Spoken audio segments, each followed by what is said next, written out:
welcome to Talent Hub Talk. I am Ben Duncan, and this is a place where prominent and inspirational figures from both the local ANZ and global Salesforce Ohana share their stories. In today's episode, I'm joined by Steve Baines, a Salesforce Certified Technical Architect and Vice President with Apps Associates in the US. In the episode, we explore a little bit about Steve's early career, how he started in IT and then found his way into the Salesforce ecosystem. Then we focus on Steve's entrepreneurial journey, where his entrepreneurial spirit comes from, and the realities of being a business owner with a family. We discuss why Steve has been driven to start new businesses after previous successful exits, what some of the key factors are behind business success, and explore how he balanced being a business leader with being a technical leader in the Salesforce ecosystem and staying on top of the technology. The last couple of years have been busy and exciting for Steve, so he shares the story around merging his business with another company and then talks about how they were acquired by Apps Associates. This all happened in the middle of a pandemic, so Steve discusses what this whole journey was like when meeting people face-to-face was impossible. I really hope you enjoy listening to this episode as much as I did recording it, and if you do, please do subscribe for future episodes that are coming through. Steve, thank you so much for joining us. Pleasure to be here, Ben. Thanks for having me. So we've spoken before. I was chairing a panel of CTAs for I think it was a 24-hour user led event at the beginning of COVID, and we obviously talked about your journey to CTA, and a lot of my audience would have seen that. But I have some very juicy topics for you that aren't related to your journey to CTA today. So yeah, really excited to hear more about your story. Well, I'm looking forward to sharing it. As much as I like talking about being a CTA, I like to talk about my journey that got me there. I think it's interesting. It's probably not quite what folks would expect. Well, let's start at the beginning then, in terms of your entry into the world of IT, and I guess why was that something that appealed to you? Was it a strategic move? Is that something you'd planned? Completely accidental. I was the kid who had a computer growing up, and I remember when I got an 80 megabyte hard drive. I thought there's nothing I can't do with an 80 megabyte hard drive. I was so excited for it. But my brother and I remember we hacked into our Atari gaming console, and we somehow, I don't even know how we did this, but somehow we figured out how to take over control of the graphics card, and we were actually drawing pictures on our television with our Atari gaming console. It was pretty cool. So I've always had an interest in tech. But I also had a very keen interest in becoming a physician. So when I left high school, I had plans on pursuing a medical career. And I went to school, started a family young. I ended up joining the United States Air Force as a medic. So I was going to finish my education, and then I was going to go to medical school. That's what I wanted to do. I wanted to be a physician as long as I could remember. And then I realized how little of my children's lives I would have experienced if I went to medical school. Yeah, because they were young. So I opted out. I left the military and I moved back here to New Hampshire and did a couple odd jobs here and then, and decided I was going to go back to school and get my degree. And I said, all right, what am I going to do? And I found this one job doing database work. I knew very little about databases. I had kind of self-taught myself some stuff. And boom, that was it. I was in IT, just like that. And that was in 2000, so 22 years ago at this point. Because I looked back at your LinkedIn profile when I was planning out what I wanted to ask you today, and a lot of people that I will have on the podcast that go on to be a CTA, and a lot of them would have studied software engineering and things like that. But you did like all kind of varieties of IT role early, like you did hardware stuff. You kind of played lots of hats. And that happened completely by accident. So this first job I got, this company ended up filing for bankruptcy. Filed for bankruptcy on September 10th, 2001, mind you. And that date is significant. Yeah. So that was a Monday. As we all know, September 11th was a Tuesday. So the day before, all hands company meeting gets called, and the CEO tells us that we are all out of a job because the company's filing bankruptcy. I was rehired an hour later. And it just so happens because the company was still in business, they had an ERP system that was powered on Oracle, and I was an Oracle DBA. At this point, I had gotten my certification. That certification saved my job. A lot of people who got let go, I mean, this was, the terrorist attacks happened the next day. And of course, as you know, the world stopped. Nobody was hiring anything. So a lot of those folks were out of jobs for months and months and months. But the side effect of that is I inherited the entire IT infrastructure. Microsoft Exchange, Active Directory, a phone system, which I knew nothing about. So I basically had to teach myself, and this was Google existed, but you didn't have the wealth of information that you have on it today. So I'm buying books at Barnes and Noble, and I don't know what Active Directory is. I don't know how to build a mailbox, nothing like that. So it was basically trial by fire. I had to learn it because I had to be supported. So do you remember when you first kind of became aware of cloud computing, and at that point, did you see it as this thing that was going to kind of change your life and the trajectory of your career? I remember it. I had no clue at the time how it would have any impact on anything that I was doing. So cloud computing has been around for a long time. It just has had different names. There used to be a term called ASP, Application Service Provider. So early 2000s, that's really what it was, is you were just using somebody else's service. Mm-hmm. In this case, I remember specifically, it was this mail service called Postini, which I don't even think exists anymore. But this whole concept of buying somebody else's software and just using it through your web browser, I'm like, oh, this is pretty cool. Had no clue at all at the time how much it would impact everybody's lives. And then fast forward, a couple IT jobs later, I get asked by my boss and the CEO to implement this thing called Salesforce. And I didn't even know what a lead was. I knew nothing about Salesforce. So again, I was here like, okay, I've seen this story before. I've been handed technology, which I know nothing about. I know I can figure it out. So me and the director of marketing figured it out, and we implemented Salesforce and Eloqua side by side, which is now called Oracle Marketing Cloud, just because we were told to do it. And then next thing I know, I've built my entire career off of it. So no, I had no perspective on it at the time, Ben. So what did you implement back then? Was it just Sales Cloud? Like, was it, at what stage was this? It was Sales Cloud. So it was, we were re-implementing it technically.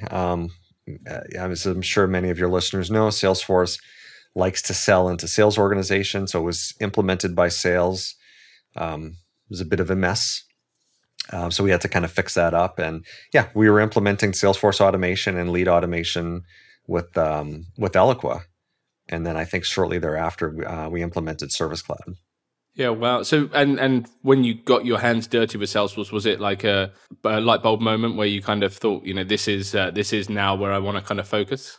It took a little bit, but it wasn't the light bulb flicking. It was probably more like a slow dimmer switch getting moved up. When I was working for this particular company, I had kind of established this really good working knowledge of both sales operations and marketing operations. So that was kind of the space that I was in for quite some time. And when I eventually started my career in consulting, I was doing both of those things. I mentioned Eloqua, Marketo, I was doing a lot of that stuff, but there was always a mix of Salesforce in it in some way, shape, or form. After doing that for maybe a year or so, I'm like, this is the way to go right here. I mean, I went to Dreamforce, got all amped up like everybody does. I came back and I'm like, this is what I'm going to build my career on. And that at that point, it was a conscious choice. Yeah, nice. And you've obviously you've been in consulting for a long time, but you've had your own ventures, your own businesses. You've looking back through your career, it seems you've had an entrepreneurial spirit for some time. So where did that come from? Where was the driver to be a business owner and build things? It took me a while to actually figure this out. Because I have been asked this question before, and I look back on the trajectory I took, and I'm like, well, okay, why did I do that? And of course, one motivation was to earn a living, was to make money. But why didn't I just go earn a paycheck someplace as opposed to starting a business? And I give full credit to my mother.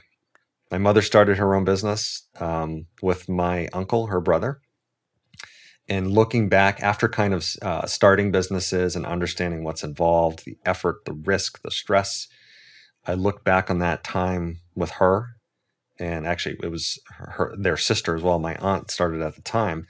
Looking back on what the three of them went through and what they put at stake, it was very inspiring and motivating to me. And I told this to her. I'm like, I give her credit for the drive that I have. Sometimes you're seeing things happen and you just don't quite understand what's happening until you get a chance to look back on it and really, truly appreciate what occurred. Yeah, for sure. So with the first venture, the first time you went out on your own, was that just like a gap in the market you saw? Like, how did you go from being an employee to an entrepreneur? It was when I transitioned jobs, the company I was leaving, this was the company that had filed bankruptcy. They needed my help on some things that I had built or was supporting. And I had a lot of institutional knowledge. So they're like, would you consider, doing this on the side and helping? And I probably gave them $25 an hour hourly rate or something like that, which back then felt like $1 million. So I'm like, yeah, sure, I can do that. And it was kind of like my first, time dipping my toe in the pool. Like, oh, I can actually make money. Like, people ask me for things and I can produce things and I can make money. So intoxicating is way too strong of a word here, but it was kind of that feeling like, oh, I could really get used to this. So that turned into a couple referrals, a couple small clients, and it was a very, very small company. But I sold it. I ended up selling it for not a ton of money. It wasn't life-changing money, but it was the first time I'd gone through that. I was like, I kind of enjoyed that. I want to do that again. I'm going to guess your hourly rates have gone up since the $25 that you were charging back then. Just a smidge. So one thing I find interesting, obviously, you go into business and you have to wear two hats, right? Because you're a technologist and you're at the forefront of the Salesforce market in terms of, you went down the CTA path, you do the CTA, you train people, and you have to stay relevant and up to date with the technology, but you also have to have this business hat on. And there's this thing like, don't always work in your business, work on your business, and all of that. How do you separate the two, but make sure that you're effective and you're staying on top of the market, but also growing and building a business? If I told you I was able to separate those effectively, I'd be lying. It's very hard. It's very, very hard. When you start a business, found a business, anything like that, the lines are very blurred. It's like there's no clear boundaries around anything. It's like so you talked about two hats. I'm going to slightly rephrase that and say you have to wear every hat. Yeah. It's not just two hats. Picking insurance, finding office space, renting furniture. I mean, it could be anything. When I started my last consulting company, I knew those things were necessary. I knew it to be true. But, once I experienced it, it was like, wow, it's all consuming. I mean, it's 24 hours a day. In 1 minute, you're having a technical conversation with somebody, and 5 minutes later, you're talking to the HR director about a payroll problem.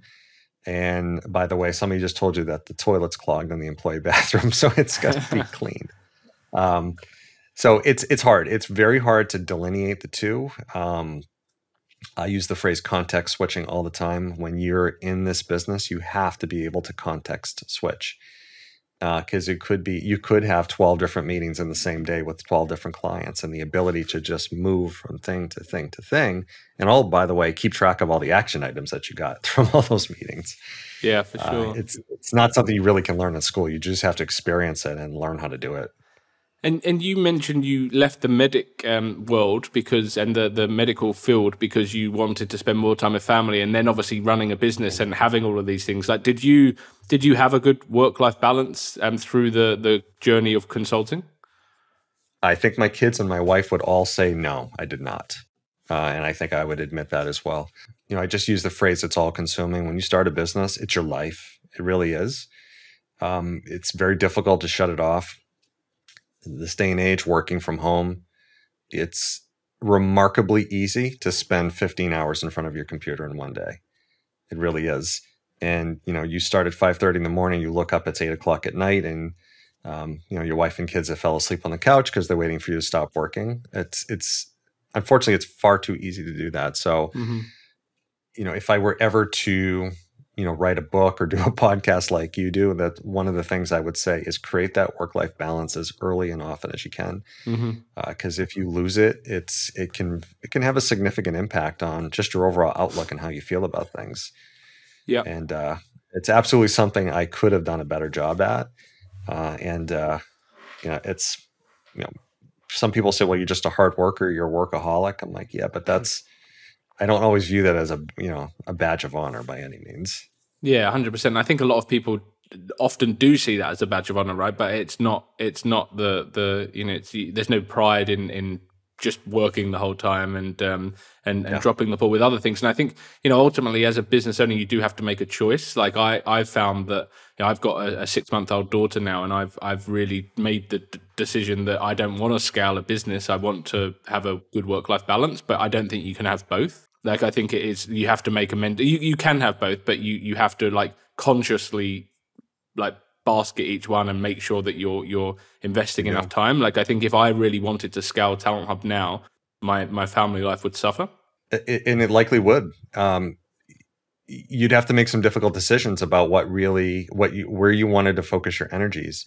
Growing a business, I actually said this to my daughter yesterday.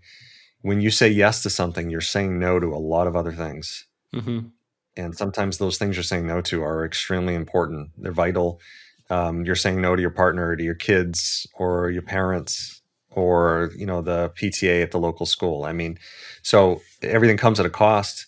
And so yes can be a very dangerous word, especially when you own a business where you say, okay, yeah, I'm going to do that, or I'm going to do this, because it can really have a very negative effect. When you make a conscious decision to grow a business, after having done this a couple times and making many mistakes, you can look back and say, okay, what could I have done differently here to, scale the business differently, or not create as much of a burden on my time, or take on as much responsibility. And obviously it comes back to funding, and you want to have money to hire people and things like that. But part of it too is trust, and finding the right folks, and leaning on somebody else to help grow your baby.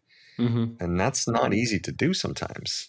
It's like, no, this is my company, this is my thing, I'm going to make this happen, and you're just here for the ride. So it's absolutely a mindset that you have to try to get into.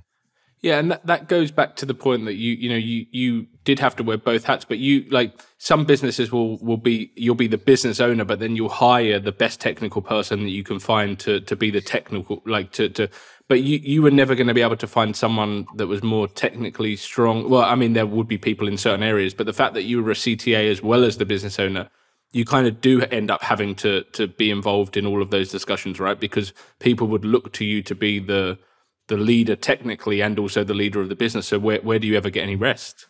Yeah, and it's interesting you bring that up, because that is certainly a dynamic that was created by getting my CTA certification. Is whether you wanted to be or not, that's how you were looked upon. So it became very difficult to remove yourself from certain situations, which, in essence, it kind of just creates this extra burden of work and workload that maybe wouldn't have been there prior to that. So it's the reality in the world of Salesforce, is that just when people understand what that is, they were like, well, I want to talk to the CTA, so let's get the CTA on the phone. Yeah. So it's, trust me, there are many, many silver linings and positive things about being a CTA, but I put that on a very short list of things that probably aren't always the greatest. Yeah, that makes a lot of sense. And obviously, we've touched on the importance of people, right? So you as you're growing a business, you need the right people in the business. And having had success with different businesses, we know people are important, right? They're you build the business around the good people you can find. But what else have you found to be absolutely key to having success with business? Having a market. I know that's obvious, but having a market for your product or service. Obviously, solid financial footing is important, but really understanding your market. If I look back on everything I've done throughout my career, businesses I've started, understanding that landscape and that market opportunity is the most important thing as far as I'm concerned. Because if you're building something for a product or service that there's no market for, why bother? Or the market isn't quite what you think it is. And I've made that mistake, both good and bad. I've worked with a startup who we nailed it. We nailed the market opportunity. I've had other ventures where it was a swing and a miss.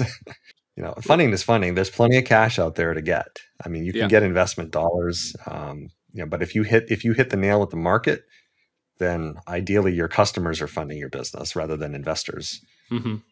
Which is like, so it's not the common way for things to go right now in the market. Like we're seeing all these layoffs and things where people are just getting funding and never delivering a profit.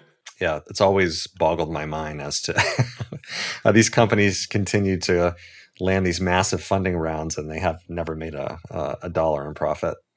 You know what really surprises me? How much it's celebrated, like raising funding. Like I get it, but it's like, oh, amazing, you've just raised this money. Whereas actually, like, wouldn't it be a bigger celebration if the funding wasn't required because it was organic growth and the opportunity was still like realized, but the profit was coming from customers or the money was coming from customers. Yeah, I think there's some diametrically opposed forces in the startup ecosystem that the things that really we should be celebrating are not, and the things that we shouldn't be celebrating are. So we talked about, living and breathing your business, this whole hustle culture.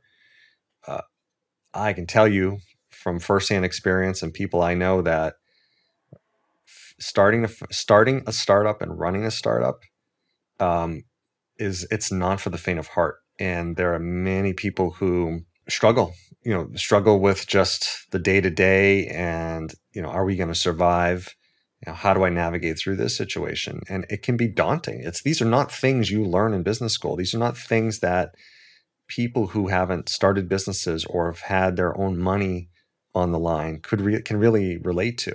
So it's challenging. It can be very isolating, but at the same time, you'll see things where people talk about how, I'm working 20 hours a day and so only sleeps 3 hours a day and they're exercising at 2:00 in the morning. Those are the things where people are, clapping on LinkedIn and things like that. I'm like, That is not what we should be celebrating here. We should be celebrating the fact that founder is talking about mental health or stress relief or various things like that.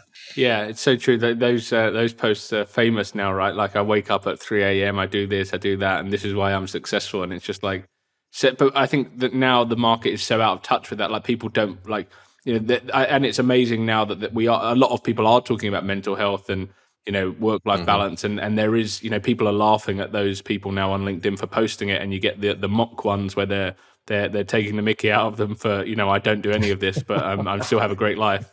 So we know like the startup world is a challenge, and lots of stress.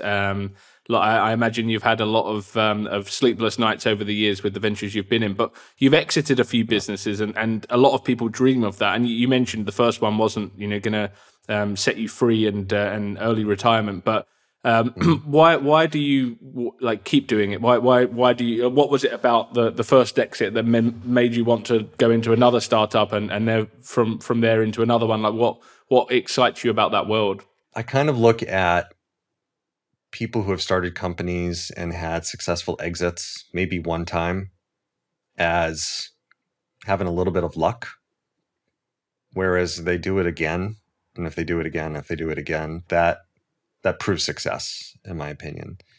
And this was really just probably call it my own personal chip on my shoulder, that it's something I wanted to prove to myself. After I did it one time, I'm like, I can do this again. I think I can do it again. And then I proved it to myself that I could do it again. But I want to be very careful about using the word I here, because it's so beyond I at this point. With this latest company that I sold with my partner, Jeff Oskin, it was way beyond I. It was about we. It was about everybody. But it was more about, okay, I'm going to do this now in the vein of being the leader and setting the direction. Like, here's where we're going, folks. Here's the hill that we're going to charge up. Let's go. And that was a very educational experience for me in a positive way, of taking a company to exit from that perspective. Because that was my first time from founder to exit that I had done that. I had co-founded other companies with other folks, but that was the first time, kind of A to Z, so to speak. So the moment you founded the business and you were really clear with people that was the goal? Well, it's an interesting question. I don't think I ever articulated the goal as exit. And I did not start the company to exit. Of course, you want to exit. I have had the fortune of working with some fantastic mentors. And one of them in particular, he always said, he's like, grow a healthy, profitable business. The exit will take care of itself. Mm-hmm. This is where I kind of struggle with the news about celebrating funding rounds and, Series F and things like that. It's like, what the goal clearly here is exit. It's not about running a profitable company. It's clearly exit. And I guess if you go into it knowing that and you're transparent about it, then hey, good for you. But I never really thought that overtly about exit. It wasn't. Did it drive me a little bit behind the scenes? Of course it did. I mean, I'd be lying if I said otherwise. But it wasn't the primary factor that really kind of propelled us forward by any means. And a lot of people that are listening to this story for the first time now, they won't know that you merged businesses before the exit, right? So you, I think it was early 2021 during the pandemic, you merged a consulting firm that you'd built with another consulting firm. So that's like a bold decision, right? Because it's once you've done that, it's hard to unwind. And so how did you know that they were going to complement each other, like the two businesses? How did you go into that confidently knowing that would work? I will tell you it was a terrifying decision, because you've grown a company. Jeff had grown his company. I'm sure he had very similar feelings where it's like, okay, on paper, this makes sense to do. But how do we look beyond paper to say, okay, is this something that actually we can do? And I think back to, I think it was probably the very first conversation that he and I had. We talked about why we wanted to do it and what was important to us. And we both talked about people and culture and our values. I mean, that was really what was driving us. And having been acquired before, having merged before, some good experiences, some not so good experiences. I had certain red flags that I was looking for, certain warning signs, certain good things I was looking for. And Jeff and his team were able to check all of those boxes with me and my team and my investors. I felt very comfortable. Jeff and I align as people very easily. We have a very nice complementary skill set. What he excels at, maybe I'm not as strong. What I excel at, maybe he's not as strong. But we also have a shared set of core strengths that we both have. And we found that both of our companies had that very similar kind of Venn diagram overlap. So I look back on that transaction, and I tell myself, I'm like, I don't think I could have de-risked that any more than I did going through that process. And I have never regretted that decision to this day. It was absolutely the best thing to do for the business. For me personally, when I used the word terrifying earlier, it was a shift for me. Because I was stepping out of the role of CEO, which Jeff assumed for the entire company. My role shifted to something very focused on selling and marketing. So for me personally, it was like, okay, how do I take myself through this transition now? The company's going through this transition. How do I take myself personally through this transition? That was uncharted territory for me. Yeah, I mean, like you mentioned investors there, so you had people, you would have to report back to on growth of the business and things like that prior, but having it just overnight must be like this completely different business, right? It's no longer just you and you make the decisions. You're steering the ship. It's so in a way, I guess that there's comfort in that there's more mass. You've got someone to bounce ideas off of, but. There's absolutely. Like I said, you can't unwind it, so I can completely understand why that would be terrifying. And that moment you're signing the paper, you kind of you must be questioning: am I giving up or am I gaining? It must be one of those kind of weird balances where you just don't really know how it's going to unfold until it does. It was when Jeff and I first started talking. We talked about our roles very early on in the process. And I said, "What do you want to do?" And he asked me what I want to do. And I said, well, I've been a CEO for a while. I've kind of checked that box, so to speak. So, I think I could help the company in other ways. And I said, what do you want to do? And he says, well, I'd like to be the CEO of the merged company. I'm like, perfect. We've got agreement on that. Yeah. And although we didn't like maybe explicitly write out all the ground rules as far as how that would work, he and I think very similarly. And I'm sure he was used to making decisions on certain topics without consulting with anybody, as was I. And we both did that. Neither one, I think, to the detriment of the company. But I think probably one of the first times that I had learned of a decision that he had made as CEO,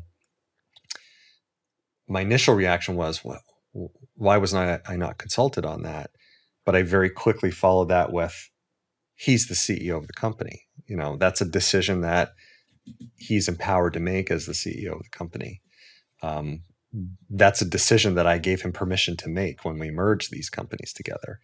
So it was a very eye-opening experience for me in a way that's like, okay, this is my new normal, and this is okay. And it's, you know, the adjustment period was very short, fortunately for me. And, but it was something that like, I had to bring myself through that process to get to the other side. And like you, that conversation at the beginning when you first sat down, like you've obviously, it's worked out amazingly, this arrangement, because obviously you've gone on now for the business to be acquired, the two merged businesses to be acquired. But had you gone into that initial discussion as I want to be the CEO, and him going into the discussion as I want to be a CEO, it would have probably ended the conversation right there, right? Because you would have been over. Yeah, it would have been over. Yeah, which is crazy, right? Because you could have done that. Like that could have been a discussion that you could have been, I want to be the CEO. You know, I've grown this business. Why would I not be the CEO? We both could have said, I don't want to be the CEO. Yeah, true. Yeah, that's true. You're correct. It would have been a short conversation at that point. Everything just aligned. I mean, I don't think I could have scripted it any better. Don't get me wrong. We had our challenges just like every other company does. Merging teams and, you know, us and they and all those natural things that happen because we're human beings. Of course, those things are going to happen. You know, but if you step outside those kind of softer side of things, everything else just aligned. Like I said, I don't think I could have planned it any better. And just at a high level, I guess, what was the overlap in terms of the offerings? So the two businesses, how did they kind of gel from a, you do this, we do this makes sense? So Jeff's company was called Jolt Consulting Group. Jolt had a specialization in field service, Salesforce field service. It used to be called Field Service Lightning. It's just field service now, and Service Cloud. And my company, Forcivity, specialized in Service Cloud and Experience Cloud. A little bit of field service, but not nearly as much as Jolt. So it was just a great overlap of service offerings. They're just the right mix. Mm-hmm. So in essence, both have Service Cloud experience. Jeff's teams brought the field service experience. We brought the Experience Cloud experience to the table. So it was, I jokingly always call it 1 + 1 was 3, because it really was. Yeah, nice. And then obviously, like I said, the businesses came together and then have been acquired. So how long was it between the merger and the acquisition? And then also, what was it like going through an acquisition during a pandemic where you probably couldn't be in front of the people too regularly? It was challenging, certainly. One of my colleagues said to me the other day, I think we were having a meeting with the prospect, and we talked about the history of the company. And he kind of said, yeah, we just were acquired. That was my second integration activity in 12 months. I was like, yeah, it was. it was. And I think certainly they bore the brunt of it. The team bore the brunt of it from just bringing two companies together a year ago and then doing it a year later. I mean, quite frankly, I look back on that and I'm like, I'm not sure how they did it. It was quite Herculean. Doing it in the pandemic just adds a whole other dynamic. I mean, Jeff, I only met him in person a handful of times. Some people I work with, I've never met in person. But we had everybody was kind of used to it by that point. Everybody was working remotely. So it wasn't like it threw this really difficult curveball into the mix that, oh, how the heck are we going to bring this together virtually? But give an example, the CEO of our company, Adrian King, he and I had never met in person. The one time we were supposed to meet in person, he got sick, so he couldn't attend. And so he reached out to me and he's like, we've never met in person. We need to make that happen. So it's sometimes you'd have to be very intentional about those types of things. Yeah, it's crazy, right? It's just it's insane. Had you told yourself 5 years ago that you'd go through that journey and not meet the CEO of the business that you'd be joining, Yeah. you just would never believe it. You wouldn't. I mean, I've talked to him 100 times, but I had never met him face to face. And how has obviously you've been in consulting a long time. How has COVID changed your relationship with staff and also customers? Like, do you feel I'm sure you're not going to say it's been negative, because obviously COVID's been negative, but the actual relationship, because you're still a successful business and you've grown and been acquired and things like that. But just the dynamic of those relationships, has it been significantly different to the relationships you had before? Not now. If you asked me that question 2 years ago, I would tell you it's been a tectonic shift, like everybody would say, I'm sure. We're used to it now. I mean, we've had some team gatherings where some folks aren't comfortable being in group settings, so they've opted out, or folks mask up all the time, or folks want testing. I mean, it's the same dynamics you're going to face anywhere, traveling, going to the grocery store type of thing. So it's our new normal. We're used to it. It's part of the process now. So I'd say now it's really not disruptive. It's kind of like, okay, how are we going to accommodate this? We're having a team meeting in a month, and I'm sure it's going to be one of the topics is, okay, how do we make sure people feel safe, and there's hand sanitizer, all those types of things. So it's not going away. That's for sure. And are you historically, were you someone that wanted your team in front of you and being in an office, or were you always quite up to speed with the ways of remote working? I am a very social person. I like being with people. So I had very intentionally structured the company around having a physical presence in office. And I think most folks enjoyed that, being able to look over a cube and talk to somebody, different things like that. So when the pandemic started and we all went virtual, I can tell you I personally struggled with that because I was so used to being with folks. I enjoy it. You miss the body language, just the visual cues, shooting the breeze over a show last night, having a whiteboard. So it was a big adjustment for me. It's a big adjustment for all of us. But we've all adjusted. And, we're doing what we're doing right now. You and I are halfway across the world, but this is the new norm now, is staring into your webcam.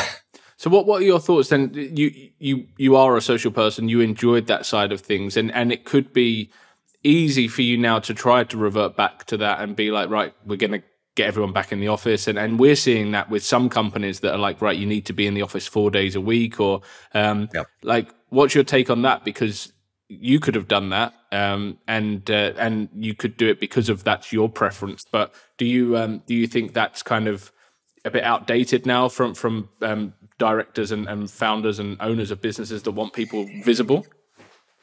I think it's a little old school thinking at this point. Company that I work for now, we have an office presence in Boston, and you can go there whenever you want. Some folks, they go there on Wednesdays, as an example. Like, I'm going to be there on Wednesdays. You want to get together, we can do things, get lunch, whatever it is. It's more now opting in as opposed to mandating. I mean, I wouldn't want to be in the commercial real estate business right now. Yeah. for that very reason. So this is the new norm now. It's like, okay, we do have a physical office space, but you can choose how you use it, how you interact with it. You're not going to be forced to have to use it. And historically, were you, when you were hiring, did you have like a national view of we can hire anywhere, or did you hire locally because you wanted people in the office? Initially, as the company was growing, we were hiring a lot of folks that we knew. So by default, they were in the area. Yeah. So it was like, yeah, we have an office, come on in. And like, yeah, great, come on in. But as we started to grow and the talent pool, not that it was tapped out by any means, but we had to go outside of our local talent pool. Geography became very less important very quickly. People in Pennsylvania, Maryland, Texas. It's like, yeah, you got power and Wi-Fi, that's all you need. You can work from anywhere. Yeah, which like I think that's the only way to get the best people, right? Because you will tap out the local area if you're hiring at scale and for specialized skill Hmm. sets. But it's interesting because I've seen companies revert back now. Not all companies, obviously, but there are companies that because they are saying we need someone in the office, like they're losing out on talent, whereas their competitors are hiring internationally and nationally, and Yeah. they're looking for the best person for the role, whether they're within 10 kilometers or miles of the office or not. So yeah, I think a lot of people can take information and guidance from what you're saying, because it is a bit outdated now, only looking in your postcode area. Well, it's economic too at this point. I'm not sure how it is in Australia, but fuel prices here are through the roof. They've been climbing and climbing and climbing. They started to go down a little bit, but if I told my team, like, hey, listen, you got to start coming back into the office, they're going to do the math real quick and like, wait a second, my commuting costs are twice what they were a year ago. So it's there's real impact to that. Hmm. There's quality of life too. I mean, my life is completely adjusted around when we're working remotely now. Getting up and going to an office every single day would be very disruptive. It would be disruptive to my groove. And if we told our team like, hey, listen, you got to start coming into the office, it would completely change their lives too. Yeah. So that's the reality now. So it's not just a matter of signing an edict and saying you're in the office twice a week, because a lot of folks will be like, nope, I'm going to go work over here where I can work full time from home. Yeah, it's so true. And obviously, when a company is acquiring, like it kind of makes sense what they would look for, like a profitable business, a lot of upside, continued growth, good team members, all of these things. But when you're Hmm. being acquired, like obviously the valuation is going to be important. That's one factor, but I guess you would need to be comfortable that the business that you're rolling up into is the right business for your Yeah. team, your people. So what like going through that journey, what did you look for? Like what was important to you from a company that was going to acquire you? Jeff and I had the same conversation with folks we were talking to about the same exact things that he and I first spoke about: values, the people. Acquiring companies is easy. Integrating companies is very difficult to do. That's not my saying, but I say it all the time. This is no different. I mean, we were very, very intentional about ensuring that we were considering partnering with a company that shared the same values, cared about our people, would invest in our people.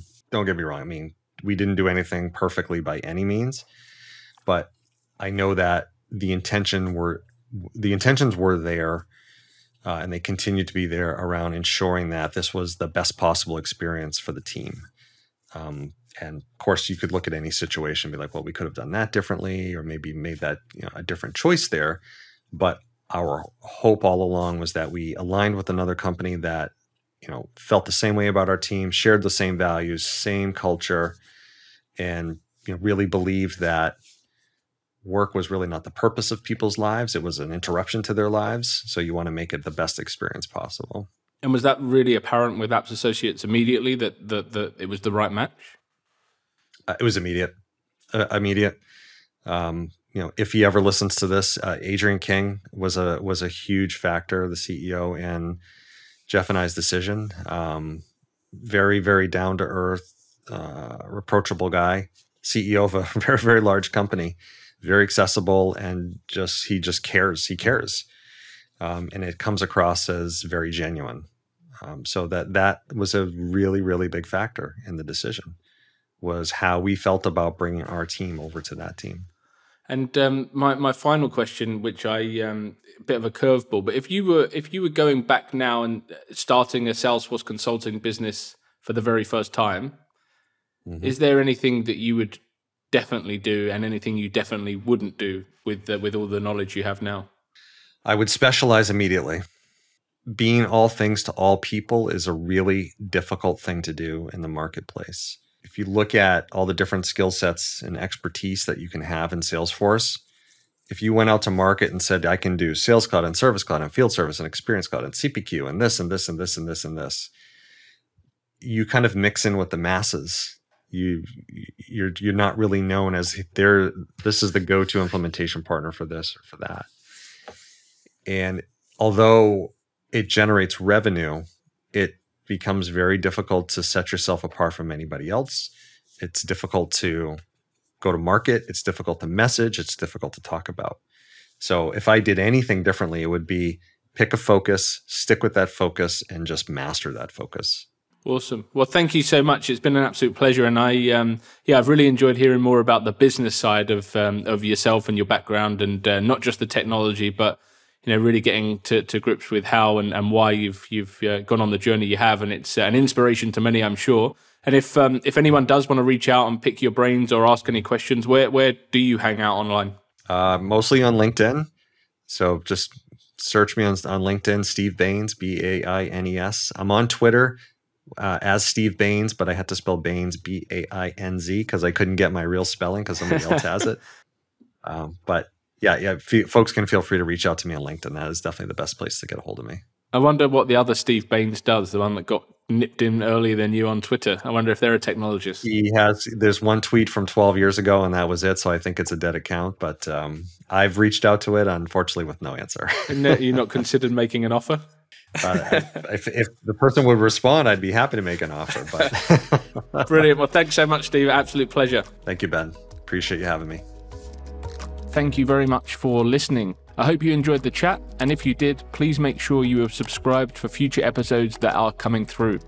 I would also be very grateful if you would consider leaving a review on your chosen podcast platform, as 5-star reviews will help us to reach more trailblazers from across the world. I look forward to sharing another episode with you soon, and thanks again.